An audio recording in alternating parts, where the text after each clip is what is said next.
ए नए साल बता, तुझ में नयापन क्या है। हर तरफ खल्क ने क्यों शोर मचा रखा है।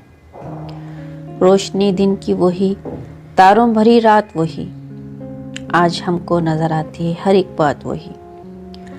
आसमां बदला है अफसोस, न बदली है ज़मीं। एक हिंसे का बदलना कोई जिद्दत तो नहीं। अगले बरसों की तरह होंगे करीने तेरे, किसे मालूम नहीं 12 महीने तेरे। जनवरी, फरवरी और मार्च में पड़ेगी सर्दी, और अप्रैल, मई और जून में होगी गर्मी।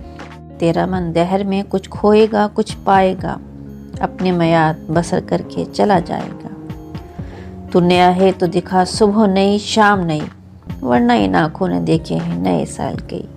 ये सबब लोग देते हैं क्यों मुबारकबादें, गालिबन भूल गए वक्त की कड़वी यादें। तेरी आमद से घटी उम्र जहाँ से सबकी, फेज ने लिखी है ये नज़्म निराले ढब की।